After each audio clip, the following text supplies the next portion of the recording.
Nurses or doctors, who was the patient that you will never forget? I worked as an ICU nurse at a hospital that took the sickest patients in the region. Level 1 trauma center, transplant cases, the kind of unit where you learn very quickly how to separate your work from the rest of your life. I was good at it. I had been there long enough that death didn't follow me home anymore. I could lose a patient at 6 in the morning, drive home, eat breakfast, and sleep without thinking about it. That sounds cold, but it's the only way to survive in that job. You process it, you file it away, and you show up for your next shift. Not one of them stayed with me past the parking lot. Then we got Kieran. He came in on a Sunday night after a weekend of heavy drinking with friends. He was 28. He had a stomach bleed, which was serious, but very treatable. When they brought him up from the ER, he already had a breathing tube in, but that was just to protect his airway. It wasn't because his lungs were failing. Every doctor who saw him expected this guy to get better. Young, no major health history, just a bad weekend that went too far. His friends had brought him in, 2 guys around his age who sat in the waiting room for hours asking questions and bringing him things even though he was sedated and couldn't use any of it. No family came. His friends said his parents lived out of state and that things were complicated. They didn't explain what that meant. I took care of Kieran for 3 shifts that first week. Each shift I expected to see improvement. Each shift there was none. His labs kept getting worse in ways that didn't match what was wrong with him. The stomach bleed was under control, but his liver numbers started climbing on day 3, and by day 5 they were in a range I had only seen in patients who were actively dying. The attending couldn't explain it. They ran every test they could think of. Nothing pointed to a reason. His liver was just shutting down and nobody knew why. I kept checking on him more than I needed to. I would finish charting on my other patients and go back into his room and stand there looking at the monitor. His numbers were wrong. Everything about his trajectory was wrong. He should have been extubated and eating solid food by now. Instead, he was on 3 pressors and his skin was turning yellow. By the end of the 2nd week, Kieran's liver had completely failed. The transplant team evaluated him and said he wasn't a candidate. Too much damage and no clear cause, which meant they couldn't guarantee a new liver wouldn't fail the same way. His friends stopped coming around day 10. I don't blame them. His mother finally called on day 12. She spoke to the attending for about 15 minutes. Afterward, the attending told us the family wanted to transition to comfort care. They were not coming to the hospital. They authorized everything over the phone. I was working the night they made the decision. We turned off the pressors and removed the monitors, and I sat with Kieran while his body did what it had been trying to do for days. He bled a lot. We kept him comfortable, and I held his hand even though he couldn't feel it. He died at 7 a.m. exactly when my shift ended. I clocked out, walked to my car, and drove home. That night, I couldn't sleep. Not because I was sad. I had handled sad before. This was different. Something about Kieran's case felt unfinished. I kept going over his chart in my head. The unexplained liver failure. The family who never showed up. The phone call where his mother agreed to let him die without getting on a plane. For the next 3 weeks, I thought about him almost every day. Not dramatic, weepy thinking. Just this low, steady hum in the back of my brain that wouldn't quit. Then one night, about a month after he died, I had a dream. I was in the ICU. Everything looked exactly right, down to the placement of the hand sanitizer dispensers on the walls. The landline at the nurse's station rang. I picked it up. It was Kieran. I knew his voice immediately, even though I had never heard him speak. He had been intubated and sedated the entire time I cared for him. But in the dream, I knew exactly who it was. I said, "How are you calling me? You died." He said he had his ways. I started asking questions about his liver and what happened and why his family didn't come. He cut me off. He said, "That's not why I'm calling." I woke up at 3 a.m. with my heart pounding. For the first time in years, I didn't try to file a patient away. I pulled out my phone and started writing down everything I could remember. The friends' names from the visitor log, the area code his mother called from, the timeline of his decline. I didn't know what I was looking for yet, but I knew the answer wasn't in his chart. It was in the people who walked away from him. My next shift was 2 days later. The unit was quiet, only 4 patients, and sometime around 2 a.m. I went to the back workstation and pulled up Kieran's chart. I read the whole thing from the beginning. Every note, every lab result, every order. I read it like I was looking for a crack in a wall, and I found one. There was a social work note buried on day 4 that I had never read. It had a single line that stopped me cold. The social worker had written that Kieran's friend Nicholas had come to her office and asked whether the hospital could contact Kieran's mother directly. Nicholas told her she won't come if he's the one asking. I read that line 5 or 6 times. It meant Nicholas already knew, before Kieran was a week into his stay, that his mother was choosing not to come. It wasn't that she didn't know he was sick. It was that she wouldn't come for him. There's a big difference. I wrote down Nicholas's phone number from the visitor log. I finished my shift, gave report, and walked out to the parking lot. I sat in my car with the engine off and called him. It rang 4 times, and then he picked up. He didn't say hello. There was a long pause, and then he said, "I was wondering if someone from that hospital would ever call." His voice was flat and tired. I told him I had been one of Kieran's nurses, and that I was with him at the end. Then I asked about the drinking. Nicholas said Kieran wasn't just a weekend drinker. I need you to understand that. He had been sober for almost 2 years. Real sober. Going to meetings, got a sponsor, the whole thing. He said the weekend they brought him in was a relapse. Not a night out that went too far. A full collapse after 2 years clean. Nicholas and his friend Arnie had gone to check on Kieran that Sunday morning because he hadn't answered his phone since Friday night. They found him on the floor of his apartment, unconscious, surrounded by bottles. 2 years sober. He had been fighting and winning, and then something knocked him down. I asked what made him relapse. He got quiet. Then he said his mom had a rule. She told Kieran that his sobriety was the deal. If he stayed sober, she would stay in his life. If he ever drank again, she was done. Those were her exact words. Done. Nicholas called Na on day 2 of Kieran's stay. Told her what happened. Na asked one question. Was he drinking? Nicholas said yes, and Na hung up. Her son was on a ventilator, and she hung up because the answer was wrong. I asked why Kieran relapsed after 2 years. Nicholas went quiet. Then he said he got a letter from his mom. I don't know what it said, but he read it and he was different after. That was a Thursday. By Saturday, he was drinking again. Whatever she wrote was bad enough to undo 2 years and 48 hours. I wanted to ask more, but Nicholas was running out of whatever had carried him this far. So I asked one more thing. Why he and Arnie stopped coming. His voice cracked on the first word and he had to start over. Arnie couldn't handle it, he said. Said Kieran looked like he was already gone by day 8. Like his body was still there, but he wasn't. And I kept coming, but every time I walked in that room, I just thought, his own mother won't come. What am I even doing here? He stopped talking for a second, trying to hold it together. That's the worst thought I've ever had, he said, and I'll carry it forever. He hung up without saying goodbye. I had been treating this like a medical mystery. The unexplained liver failure, the labs that didn't make sense, the trajectory that defied every expectation. But this wasn't a medical mystery. It never was. Kieran's liver failed because a 28-year-old man who had been sober for 2 years got a letter from his mother that broke something in him, and he drank drank until his body gave out. The mystery wasn't in his blood work, it was in his family. I had Na's number from the hospital records. I wasn't supposed to use it for this, but Kieran died in my hands with nobody in the room who loved him, and I decided that mattered more than protocol. I called her on my next day off. It rang twice, and a woman answered sharp and guarded, and the first thing she said was, "Is this about the bill?" I told her no.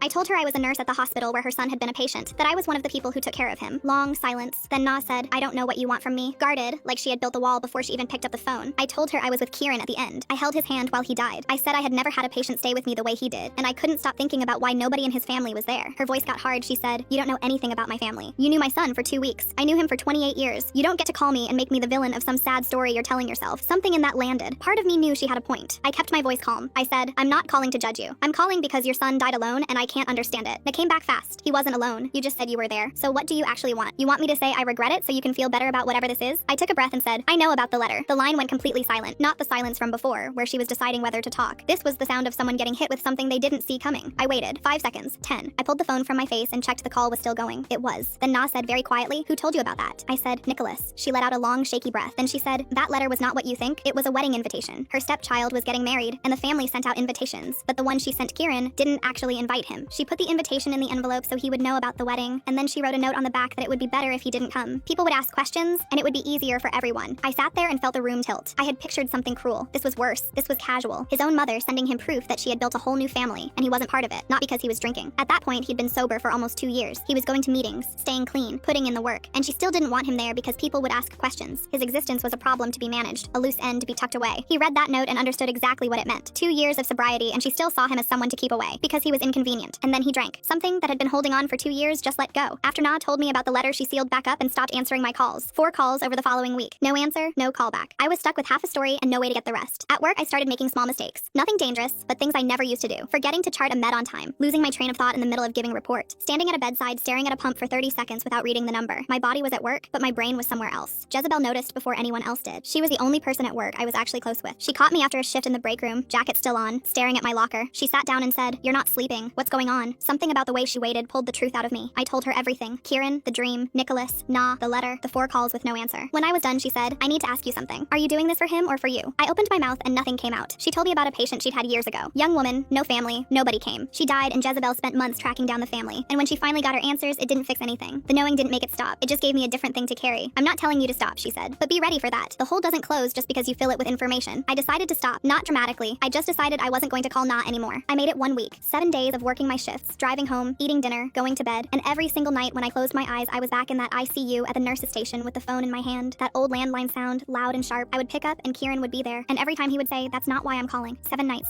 same dream, same words, same place where it cut off. By Friday, I was a mess. I was sitting on my couch around 9 p.m., not watching anything, just existing in that gray space between awake and something else. My phone buzzed on the cushion next to me, a number I didn't have saved. I almost swiped it away, but I opened it. It said, "This is Na. I found the letter he sent me. I haven't opened it yet. I don't think I can do it by myself." I read it 3 times. Na had the letter. Kieran's letter. The one Nicholas told me about. The one Kieran sent before the drinking weekend. The one she never opened. She was reaching out to the nurse who held her son's hand while he died, because I was the only person left who hadn't agreed to pretend he didn't exist. I called her back that same night. We agreed to do it over the phone. She would open it, I would be on the line, but before we got to the letter, Na needed to talk. I could feel it, this pressure behind her voice, so I let her. She said she and Kieran's father split when Kieran was 9. She got custody. She said she resented it. Not Kieran specifically, but the situation. She was alone, raising a kid who reminded her every day of a marriage that failed, and she never figured out how to separate the love from the anger. She remarried when Kieran was 14, to a man who had no interest in being a stepfather, and never pretended otherwise. Kieran started drinking at 16. By 20, he was in and out of 30-day programs. Na said, "Every time he got sober, I would let myself hope. And every time he relapsed, it was like losing him all over again. At some point, I decided it was easier to just lose him once and be done with it." She told me the wedding invitation was her husband's idea. He said Kieran would make a scene or show up drunk or embarrass them, and she went along with it because it was easier than fighting. It was always easier to go along with it. Then she told me about the airport. Day 6 of Kieran's stay. Na said she woke up that morning and something broke open in her. She packed a bag, drove to the airport, bought a ticket, went through security. She was at the gate when she called her husband. He said, "What are you going to do when you get there? Watch him die? You already lost him years ago." She sat there for a full hour, watched 2 flights board and leave. Then she picked up her bag and walked back to her car. "I drove home," she said. "I went to bed. I didn't sleep. I haven't really slept since. I had gone in looking for a cold woman who walked away without looking back." That's not who was on the other end of this call. The woman I was talking to hadn't slept since the day she turned around at that gate. Every time she got close to reaching out, her husband was there with a reason not to. He made giving up on Kieran feel like the reasonable thing, the healthy thing. And Na, who had spent her whole life taking the path that cost least in the moment, listened. She let someone else make the hard choice. Now her son was dead, and the only person she could call was a nurse she had never met. I heard her take a deep breath on the other end of the line, the kind you take before you do something you can't undo. She said, "I'm ready." I said, "Okay." I heard the sound of paper tearing, quiet but clear through the phone. Then nothing. Complete silence. Just her breathing. 1 minute passed, then 2. I didn't rush her. I didn't ask what it said. I just stayed on the line. Then Na made a sound I have never heard before and don't think I will ever hear again. It wasn't crying. I know crying. I have heard more crying than most people hear in a lifetime. This wasn't that. It was this low, broken sound that started in her chest and came out of her mouth like something being torn in half very slowly. Like grief and regret and horror all arrived at once, and her body didn't know which one to express, so it made this raw, awful noise that was all of them at the same time. She tried to say something. I heard a word start to form, and then it collapsed into that sound again. She tried twice more. Finally, her breathing steadied just enough, and she started reading the letter out loud. Kieran wrote it 3 days before the weekend he started drinking. It was short, maybe 6 or 7 sentences. No long explanation, no anger, no list of everything she had done wrong. He wrote, "Mom, I got the invitation. I understand why you don't want me there. I'm not angry. I know I made your life harder, and I'm sorry for that. I've been sober for almost 2 years, and I was going to call you to tell you, but then the invitation came, and I realized it didn't change anything. You still don't want me there." And then the last part. Nah had to stop and start over 3 times before she could get through it. He wrote, "I just wanted you to know that I tried. I really tried. And I hope the wedding is beautiful. Love, Kieran." That was the whole letter. A 28-year-old man who had done every single thing his mother asked him to do wrote her 6 sentences. He didn't yell at her. He didn't tell her she was a bad mother. He said, "I understand." He said, "I'm not angry." He said, "I'm sorry." He said, "I tried." And he signed it with love. After Na finished reading, she broke all the way open. Deep, heavy sobs that sounded like they were being pulled out of her body. Between them, she said, "He wasn't angry. He should have been angry. Why wasn't he angry?" I didn't answer. There was no answer to give. Kieran looked at what his mother did to him, and he said, "I understand, and I love you." That was who he was. He forgave her. And then he sat alone in his apartment, and whatever had been holding him together for 2 years came apart. Because sometimes forgiveness isn't healing. Sometimes it's the last thing you do before you stop fighting. He forgave her, and he was still alone. And the sobriety that was supposed to earn him a place in her life turned out to be worth nothing. So he drank. Not because he was weak, because he had been carrying something that was never going to get lighter. Na's sobs started to slow. Then she said, "I could have opened this. It was sitting on my dining table for a month. I walked past it every single day. If I had opened it, I would have gotten on that plane. I know I would have. I would have been there." She said it with so much certainty that I believed her, and that made it worse. If she had read those words early enough, she would have gotten on that plane and walked into that ICU room. But she left it on the table. She walked past it every morning and every night, and she chose not to know what was inside. And by the time she finally tore it open, Kieran had been dead for over a month. I said to Na, he wasn't alone when he died. I was with him. I held his hand. He was comfortable. He wasn't in pain at the end. The line was quiet for a few seconds. Then Na whispered so softly I almost missed it. "Thank you. Thank you for being there. Thank you for calling me. Nobody else would have called." We stayed on the phone a little longer, but neither of us said much. Eventually, she said she needed to go, and I said okay, and she hung up. I sat on my couch for a long time after that. Jezebel was right that the knowing gives you a different thing to carry, but it wasn't the same as saying it was bad. The nothing eats you alive. The not knowing, the questions with no answers, the empty space where understanding should be. The knowing is heavy, but at least it's real. At least you can look at it and say, this is what happened. This is who he was. I thought about the dream. Kieran's voice. That's not why I'm calling. 7 nights of waking up in the dark with those words in my ears. But sitting there, I realized I already knew what came after. He wasn't calling about his liver. He wasn't asking me to find the letter or confront his mother. He was calling because someone needed to know he was here. That he walked around on this earth for 28 years and he loved people who couldn't love him back. And he got sober for a mother who didn't want him and he forgave her anyway. He needed someone to know he tried. That he really tried. And the person who needed to know that wasn't Na. She had her own version of Kieran. The messy, painful version she had spent years trying to erase. The person who needed to know was me. I was the one who picked up the phone, in the dream and in real life. I was the one who held his hand when nobody else would and couldn't let go after he was gone. He stayed with me because he needed a witness. I went back to work the next shift, put on my scrubs, clocked in, did my job, filed nothing.